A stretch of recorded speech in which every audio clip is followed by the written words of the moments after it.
L'idée des cloches, c'est vraiment en soi, et de tout ce que j'ai toujours pu observer et que j'ai toujours trouvé joli, hein, finalement.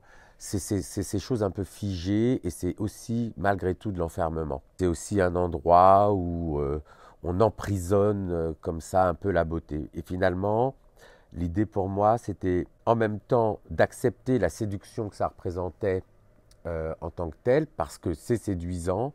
Je suis obligé d'admettre qu'il y a quelque chose de plaisant à avoir, protégé à côté de soi, quelque chose qui nous plaît particulièrement.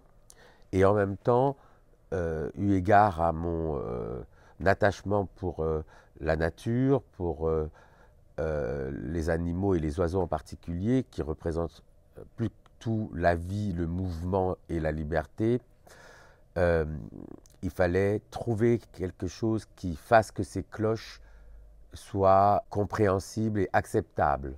C'est-à-dire concilier une partie de moi qui peut comprendre l'enfermement et une partie de moi qui a besoin de liberté. Finalement, c'est une dualité avec laquelle on est tous confrontés. Et j'ai décidé d'en faire des sortes de témoignages, de moments de transformation de la vie, de naissance de la vie, quelle qu'elle soit. Donc il fallait une énergie vitale parce que la vie ne se crée pas telle que. Et donc j'ai repris ce que j'avais commencé dans ma première pièce Métropole Sunset sur le sujet de la nature, qui véritablement représente l'essence même de la création de la nature dans son ensemble, c'est-à-dire comment, avec la source de chaleur que représente le cœur terrestre et celle du soleil, la vie peut être générée dans un foisonnement de la couleur et une liberté et une capacité à s'accrocher sur tout type de structure, fussent-elles les plus humaines possibles et les plus rigides possibles.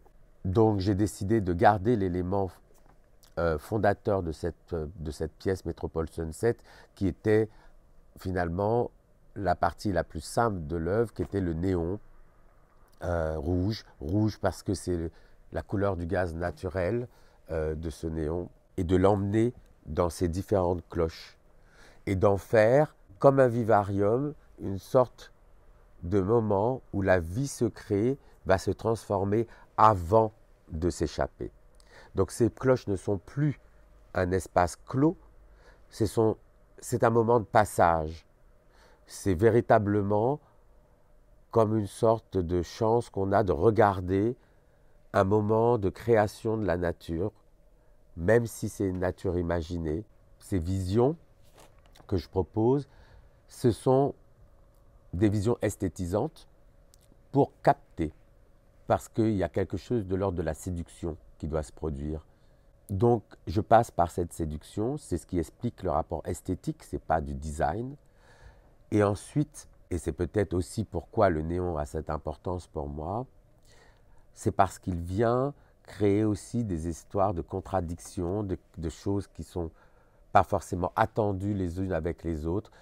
Je veux aussi créer quelque chose qui amène les gens à la réflexion et qui ne les arrête pas juste à l'observation. Là, ils vont non seulement se poser la question, mais ils vont interagir, puisque le masque en miroir va avoir la forme du visage et on pourra venir s'y mirer, à voir si ces jolies ailes qui seront à l'extérieur de la cloche vont aller à tout le monde. Mais moi, je crois que oui.